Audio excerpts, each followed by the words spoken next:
Sweet blood എന്ന Korean ബിയലിന്റെ episode 4ന്റെ എക്സ്പ്ലനേഷനുമായി അങ്ങനെ നമ്മൾ വീണ്ടും കണ്ടുമുട്ടിയിരിക്കുകയാണ്.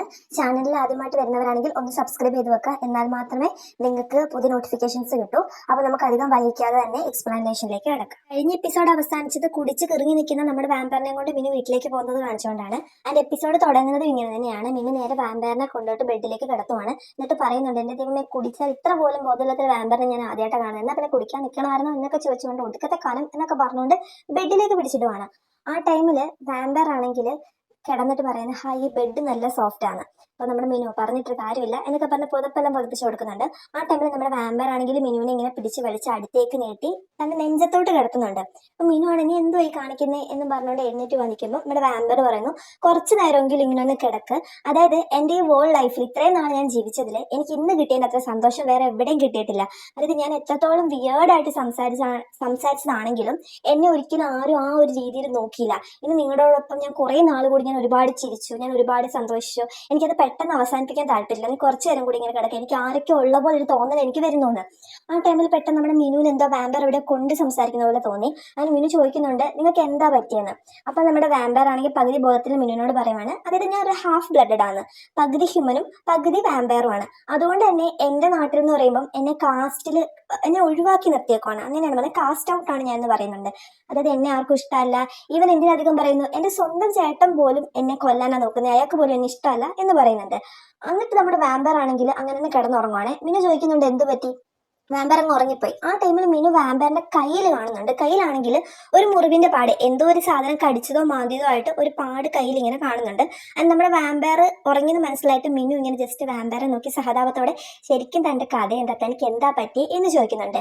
ഇവിടം കൊണ്ട് മിനു ഇങ്ങനെ ചോദിച്ചതും കൊണ്ട് കട്ടാക്കി നമ്മളൊരു ഫ്ലാഷ് ബാക്ക് പോലത്തെ ഒരു സാധനമാണ് കാണിക്കുന്നത്. ഫ്ലാഷ് ബാക്കിൽ ആദ്യം തന്നെ നമ്മളെ കാണിക്കുന്ന ഒരു മോതിരാണ്. ഈ മോതിരാണ് നമ്മൾ കഴിഞ്ഞ എപ്പിസോഡിന്റെ ലാസ്റ്റും, അതായത് നമ്മുടെ മിനുവിനെ വാമ്പയറിനെ ആരോ വാച്ച് ചെയ്യുന്നതായിട്ട് മനസ്സിലായി. അയാളുടെ കയ്യിലും ആ മോതിരാണ് കണ്ടേക്കുന്നത്. ആൻഡ് ഇയാളെ ഈ മോതിരം തിരിച്ചുകൊണ്ടിരിക്കുമ്പോൾ തൊട്ടിപ്പുറത്ത് കാണിക്കുന്നത് നമ്മുടെ വാമ്പയർ, നമ്മുടെ ഈ ലൂസിഫർ എന്ന് പറഞ്ഞ ഈ വാമ്പയർ വേറെ കുറച്ച് വാമ്പയേഴ്സുമായിട്ട് ഫൈറ്റ് ചെയ്യുന്നതാണ്. ദെൻ അവരെല്ലാം ഫൈറ്റ് ചെയ്ത് ഓടിക്കുന്നു. ആ ടൈമിലാണ് നമ്മളെ ഈ ഓപ്പോസിറ്റ് നിൽക്കുന്ന ആളെ കാണിക്കുന്നത്. ഈ ഓപ്പോസിറ്റ് നിൽക്കുന്ന ആളെന്ന് പറഞ്ഞാൽ നമ്മുടെ ലൂസിഫർ, അതായത് ഈ വാമ്പയർ പറഞ്ഞ ഇവന്റെ ബ്രദർ ആയിട്ടുള്ള, ചേട്ടനായിട്ടുള്ള ലൂസിയർ എന്ന് പറഞ്ഞിട്ടുള്ള ഒരു വാമ്പയർ ആണ്. ഇവിടെ നിന്ന് നമുക്ക് മനസ്സിലാക്കാം, അതായത് ഈ മുന്നേ ഫസ്റ്റ് എപ്പിസോഡിൽ ആ ആള് പറഞ്ഞ കഥയിൽ ലൂസിഫറിനെയാണ് ഒരു വില്ലനായിട്ട് കൊണ്ടുവന്നേക്കുന്നത്. ലൂസിയർ നല്ലവനായ ഒരു വാമ്പയർ ആയിട്ടാണ് നിൽക്കുന്നത്. പക്ഷെ കാര്യങ്ങളെല്ലാം നേരെ ഓപ്പോസിറ്റ് ആണ്. ആൾക്കാർ കാണുന്നതല്ല ഒറിജിനൽ കഥ എന്ന് നമുക്ക് ഇവിടെ ഒരു ക്ലൂ തരുന്നുണ്ട്. അതിന്റെ അത് കഴിഞ്ഞിട്ട് നമ്മുടെ ലൂസിഫർ ആണെങ്കിൽ ജസ്റ്റ് ഇവന്റെ ചേട്ടനാണ് ഇത് ചെയ്തത് എന്ന് കണ്ടിട്ട് ഇങ്ങനെ അത്ഭുതപ്പെട്ട് നിൽക്കുവാണ്. അപ്പൊ ഈ ചേട്ടൻ വന്നിട്ട് പറഞ്ഞു, ഓ, നീ ഇത്രയായിട്ടും ചത്തില്ലേ, ഒടുക്കത്തെ ആയുസ് തന്നെ എന്നൊരു രീതിയിൽ ചേട്ടൻ പറയുന്നുണ്ട്. ആൻഡ് ഇവനാണ് ദേഷ്യം വന്ന് ചേട്ടന്റെ അടുത്തേക്ക് പോകുമ്പോൾ പെട്ടെന്ന് ഇവന്റെ ചേട്ടൻ പറയുന്നു, ആയില്ല മോനെ, നമ്മൾ തമ്മിൽ ഫൈറ്റ് ചെയ്യാനുള്ള ടൈം ആയിട്ടില്ല, കുറച്ചും കൂടെ നീ വെയിറ്റ് ചെയ്യേ എന്ന് പറയുമ്പോൾ പെട്ടെന്ന് നമ്മുടെ ലൂസിഫറിനെ എന്തോ ഒരു സാധനം കടിക്കുവാണ്. കടിക്കുന്നത് പറഞ്ഞാൽ വേറൊരു വാമ്പയർ വന്ന് അവന്റെ കയ്യിൽ കടിക്കുവാണ്. അതിന് നമ്മുടെ ലൂസിഫർ ആണെങ്കിൽ ഈ വാമ്പയറിനെ എടുത്ത് പെറുക്കി എറിഞ്ഞിട്ട് തിരിഞ്ഞു നോക്കുമ്പോൾ ചേട്ടനെ അവിടെ കാണുന്നില്ല. ആൻഡ് ഇവൻ ഇങ്ങനെ തപ്പിക്കൊണ്ടിരിക്കുമ്പോഴാണ് പെട്ടെന്ന് ഒരു സ്മെല്ല് വരുന്നത്. അതായത് ആ സ്മെല്ലാണ് നമ്മുടെ ഫസ്റ്റ് എപ്പിസോഡിൽ നമ്മുടെ മിനു ആക്സിഡന്റ് വീണ് പറ്റി കിടക്കുമ്പോൾ അവന്റെ ബ്ലഡിൽ നിന്ന് സ്മെല്ലാണ്. ആൻഡ് നമ്മുടെ വാമ്പയർ നേരെ മിനുവിന്റെ അടുത്ത് പോകുന്നു, മിനുവിന്റെ ചോര കുടിക്കുന്നു. ആൻഡ് നടന്നു പോകുന്ന ടൈമിൽ പെട്ടെന്ന് നമ്മുടെ വാമ്പയറിന് സുഖം ഇല്ലാണ്ട് അവിടെ വീഴുന്നു. ഇവനെ വീഴുന്ന ടൈമിലും ഈ നമ്മുടെ ലൂസിഫറിന്റെ ചേട്ടനായ ലൂസിയർ അവിടെ നിന്നിട്ട് ഇതെല്ലാം കാണുന്നുണ്ട്. അവന്റെ ചേട്ടൻ എന്തൊക്കെ അറിയാമെന്ന് തോന്നുന്നു. അതായത് ഹാഫ് ബ്ലഡ് ഹ്യൂമനും ഹാഫ് ബ്ലഡ് വാമ്പയറുമായിട്ടുള്ള ഒരാൾ ചിലപ്പോൾ ഹ്യൂമന്റെ ബ്ലഡ് കുടിച്ചാൽ ചിലപ്പോൾ ഇങ്ങനെ എന്തെങ്കിലും സംഭവിക്കുമായിരിക്കും. അതവന്റെ ചേട്ടനും അറിയാമെന്ന് തോന്നുന്നു. പുള്ളി അവിടെ നിന്നിട്ട് ഒരു സന്തോഷത്തോടെ, ഇതൊന്നും കഥ തുടങ്ങിയിട്ടില്ല മോനെ, ഇനി തുടങ്ങാൻ പോകുന്നതേ ഉള്ളൂ എന്നൊരു രീതിയിൽ അവിടെ നോക്കിക്കൊണ്ട് നിൽക്കുന്നതും കാണിച്ചുകൊണ്ട് ഫ്ലാഷ് ബാക്ക് എൻഡ് ചെയ്യുവാണ്. അടുത്ത സീനിലെ പിറ്റേ ദിവസം രാവിലെയാണ് കാണിക്കുന്നത്. നമ്മുടെ വാമ്പയർ ആണെങ്കിൽ ആവശ്യത്തിലധികം കുടിച്ചതുകൊണ്ട് രാവിലെ നല്ല ഹാങ് ഓവർ ആണ്, ഒറ്റത്തെ തലവേദനയാണ്. ആൻഡ് വാമ്പയർ എഴുന്നേറ്റ് വന്നിട്ട്, ഇതെന്താ എന്റെ തല ഇങ്ങനെ പൊട്ടുന്നതെന്ന് വിചാരിച്ച് നമ്മുടെ മിനുവിനെ തപ്പുവാണ്. ആ ടൈമിൽ മിനു അടുക്കളയിൽ എന്തോ ഉണ്ടാക്കുവാണ്. ആൻഡ് വാമ്പയർ നേരെ ഡൈനിങ് ഹാളിലേക്ക് പോയി ഇരിക്കുമ്പോഴത്തേക്ക് മിനു ഫുഡും കൊണ്ട് വരുന്നുണ്ട്. ആൻഡ് വാമ്പയർ ചോദിക്കുന്നുണ്ട്, നീ ഇന്നലെ എന്താടാ എനിക്ക് തലയ്ക്ക് തന്നെ, അതോ നീ എന്തെങ്കിലും എടുത്ത് എന്റെ തലക്കിട്ട് അടിച്ചു, എനിക്ക് എന്താ തലയ്ക്ക് ഇത്ര വേദന എന്ന് ചോദിക്കുമ്പോൾ നമ്മുടെ മിനു പറയുന്നുണ്ട്, മൂക്കുമുട്ട വലിച്ച് കയറ്റുമ്പോൾ ആലോചിക്കണമായിരുന്നു നിങ്ങൾക്ക് ഹാങ് ഓവർ ആണെന്ന്. അപ്പൊ വാമ്പയർ, ഹാങ് ഓവർ, അപ്പം ആവശ്യത്തിലധികം മദ്യം കഴിച്ചാൽ പിറ്റേ ദിവസം എഴുന്നേൽക്കുമ്പോൾ ഇതുപോലത്തെ ചില പ്രശ്നങ്ങൾ ഉണ്ടാവും, അത് മനുഷ്യന്മാർക്ക് ഉണ്ടാവുമെന്ന് ഞാൻ വിചാരിച്ചപ്പോൾ ആ വാമ്പയറിനും ഉണ്ട് എന്ന് പറയുന്നു. ആൻഡ് മീൻ ഉണ്ടാക്കി വെച്ച ഫുഡിനെ കുറിച്ച് വാമ്പയർ കഴിച്ചു നോക്കിയിട്ട്, ഇത് കൊള്ളാം, വലിയ കുഴപ്പമൊന്നുമില്ല എന്ന് പറഞ്ഞിട്ട് വാമ്പയർ കുടിക്കുന്നുണ്ട്. ആ ടൈമിൽ മീനും അപ്പുറത്തിരുന്ന് ലോട്ടറി ടിക്കറ്റ് പോലത്തെ എന്തോ ഒരു സാധനം, സ്ക്രാച്ച് ആൻഡ് വിൻ പോലത്തെ എന്തോ സാധനമാണ്, അതിങ്ങനെ ചുരണ്ടി നോക്കുന്നുണ്ട്. ആൻഡ് അയ്യോ, ഇത് എനിക്ക് അടിച്ചില്ലല്ലോ എന്ന് പറയുന്നുണ്ട്.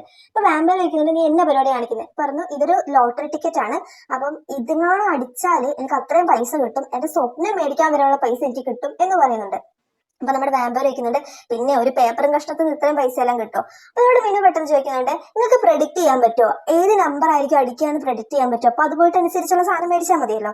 അപ്പൊ വാമ്പയർ പറയുന്നുണ്ട്, ഞാൻ പ്രേതമല്ല, വാമ്പയർ ആണ്, എനിക്ക് അങ്ങനത്തെ കഴിവൊന്നുമില്ല, പിന്നെ നിനക്ക് എന്തിനാ ഇത്രയും പൈസ, എനിക്ക് ഈ പൈസ കൊണ്ട് എന്താക്കാന്ന് ചോദിക്കുമ്പോൾ നമ്മുടെ മിനു പറയുന്നുണ്ട്, എന്റെ അമ്മ ഒരു കൺട്രി സൈഡിലാണ് താമസിക്കുന്നത്. അപ്പൊ അവിടെ എന്ന് പറയുമ്പോൾ അമ്മയ്ക്ക് ഭയങ്കര കാലുവേദനയാണ്, ഡോക്ടർ പറഞ്ഞു അമ്മയ്ക്ക് ഒരു സർജറിയുടെ ആവശ്യമുണ്ടെന്ന്. ഞാനിവിടെ പാർട്ട് ടൈം ചെയ്ത് കിട്ടുന്ന പൈസ കൊണ്ട് അതൊരിക്കലും സെറ്റ് ആവൂല, അതുകൊണ്ട് എനിക്കൊരു ലോട്ടറി അടിക്കുവാണെങ്കിൽ എനിക്ക് എല്ലാ കാര്യങ്ങളും ഒറ്റയടിക്ക് തന്നെ ചെയ്യാമായിരുന്നു എന്നിങ്ങനെ പറയുമ്പോൾ നമ്മുടെ വാമ്പയർ പറയുന്നു, ഓരോരുത്തർക്കും ഓരോ ജീവിതം, ഞാൻ ഇതൊക്കെ ഇപ്പോൾ എക്സ്പീരിയൻസ് ചെയ്യുന്നത് എന്നിങ്ങനെ പറയുന്നുണ്ട്. ആൻഡ് അതിൻ്റെ കൂടെ വാമ്പയർ പറയുന്നുണ്ട്, എനിക്ക് ആ ഒരു കഴിവില്ല, ഞങ്ങൾ വാമ്പേഴ്സിന് ആർക്കും അങ്ങനെ പ്രെഡിക്റ്റ് ചെയ്യാനുള്ളൊരു കഴിവില്ല, പക്ഷെ ഞങ്ങളുടെ കൂടെ തന്നെ ഉണ്ടായിരുന്ന വാമ്പയർ വേൾഡിൽ തന്നെ സൈറൻ എന്ന് പറഞ്ഞിട്ടുള്ള ഒരു വിഭാഗത്തിൽപ്പെട്ട ആൾക്കാരുണ്ടായിരുന്നു. അവരിങ്ങനെ ഫോർച്യൂൺ പറയും, അതായത് വരുന്ന ഭാവി കാര്യങ്ങളിൽ പ്രിഫെക്റ്റ് പോലത്തെ ആൾക്കാരാണ്, ഭാവി കാര്യങ്ങളെല്ലാം അവരിങ്ങനെ പറയും. പക്ഷേ അൺഫോർച്ചുനേറ്റ്ലി ഇപ്പൊ അവർ ഞങ്ങളുടെ വേൾഡിലില്ല. അവർക്ക് എന്തോ ഒരു ഒറാക്കിൾ വന്നപ്പോൾ അവരെന്തായി, അവിടെ നിന്ന് ചാടി അങ്ങ് പുറപ്പെട്ടു. എങ്ങോട്ടാ പോയ നേരത്തിൽ അവർ അവിടെ നിന്ന് പെട്ടെന്ന് ഡിസപ്പിയർ ആയത്, ആരോടൊന്നും പറയാണ്ട് ഒറ്റ പോക്കങ്ങ് പോയെന്ന് പറഞ്ഞു. എന്റെ കൺമുമ്പിലെങ്ങാനും വന്ന് പെട്ടാല് റൂള് ബ്രേക്ക് ചെയ്തതിന് അവരുടെ കാല് ഞാൻ തല്ലി പിടിക്കും എന്നൊക്കെ നമ്മുടെ വാമ്പയറോട് പറഞ്ഞുകൊണ്ടിരിക്കുവാണ്. ഇവർ ഇതിനെപ്പറ്റി പറഞ്ഞുകൊണ്ടിരിക്കുമ്പോൾ ടി വിയിൽ ഒരു പരസ്യം പോലൊരു സംഭവം കാണുവാണ്. അതായത് നമുക്കിന്ന് നമ്മുടെ ഷോയിലുള്ളത് സൈറൻ എന്ന് പറയുന്ന ഫോർച്യൂൺ ടെല്ലർ ആണെന്ന്. ഇത് കേൾക്കുമ്പോൾ രണ്ടാളും ടി വിയിലേക്ക് നോക്കുന്നുണ്ട്. ആ ടൈമിൽ തന്നെ നമ്മുടെ വാമ്പയർ റെക്കഗ്നൈസ് ചെയ്തു ഇത് അവരുടെ അടുത്ത് അന്ന് ഓടിപ്പോയ സൈറൻ ആണെന്ന്. ആ ടൈമിൽ നമ്മുടെ മിനു പറഞ്ഞിട്ട് അപ്പൊ അവർ ഓടി വന്നത് കൊറിയയിലേക്കാണ്, നമുക്ക് ഇവിടുന്ന് അവരെ പിടിക്കാൻ പറ്റുമെന്ന്. അപ്പൊ നമ്മുടെ വാമ്പയർ പറഞ്ഞിട്ട്, സൈറൻ നീ തീർന്നടി, നീ തീർന്നു എന്നും പറഞ്ഞുകൊണ്ട് അവര് സ്പൂണ് തട്ടുന്നുണ്ട്. അവിടെ കൊണ്ട് ആ ഒരു സീൻ എൻഡ് ചെയ്യുവാണ്. ഈ സീനില് മിനു ആണെങ്കിൽ വാമ്പയറിനെ കൂട്ടി ഈ ഫോർച്യൂൺ ടെല്ലറിനെ കാണാൻ വേണ്ടി ചെല്ലുവാണ്. വാമ്പയറിനെ പൊതിച്ചും കൂടി മനസ്സിലാവാത്ത രീതിയിലാണ് കൊണ്ടുവന്നത്, അല്ലെങ്കിൽ ഈ പുള്ളിക്കാറ്റ് ഇറങ്ങി ഓടിയാലോ. ആൻഡ് അവിടെ എത്തിയിട്ട് ഈ പുള്ളിക്കാറ്റ് ചോദിക്കുന്നുണ്ട്, എന്താ മോനെ, എന്താ ആവശ്യം, ഞാൻ എന്താ നിനക്ക് പറഞ്ഞു തരണ്ടേ എന്ന് ചോദിക്കുമ്പോഴത്തേക്കും നമ്മുടെ മിനു വാമ്പയറിനെ നോക്കിയിട്ട് പറയാ, ചോദിക്കേണ്ടതെല്ലാം ചോദിച്ചു വന്ന്. ആ ടൈമിലാണ് നമ്മുടെ വാമ്പയറാണ് അവന്റെ തലയിലെ ക്യാപ്പ്, ആ ഹൂഡിയുടെ ഒരു ക്യാപ്പ് പോലത്തെ സാധനമൊക്കെ എടുത്ത് മാറ്റിയിട്ട്, എന്തുണ്ട് അമ്മച്ചി സുഖമാണോ, അന്ന് പോയ പോക്കാണല്ലോ, പിന്നെ കണ്ടിട്ടില്ലല്ലോ എന്നൊരു രീതിയിൽ ഈ പുള്ളിക്കാരത്തിന് നോക്കുമ്പോൾ അന്തം വിട്ട് കുന്തം വിഴുങ്ങി പോലെ ഇരിക്കുന്ന സൈറന്റെ മുഖവും കാണിച്ചുകൊണ്ട് ആ എപ്പിസോഡ് അവിടെ എൻഡ് ചെയ്യുവാണ്. സോ എക്സ്പ്ലനേഷൻ എല്ലാവർക്കും ഇഷ്ടപ്പെട്ടു എന്ന് വിചാരിക്കുന്നു. എപ്പിസോഡ് 5 എക്സ്പ്ലനേഷനുമായി ഉടനെ തന്നെ വരുന്നതാണ്. എല്ലാവരും ചാനൽ സബ്സ്ക്രൈബ് ചെയ്യുക, ഓൾസോ കമന്റ് ചെയ്യുക. അപ്പോൾ ഇപ്പോഴത്തേക്ക് ബൈ.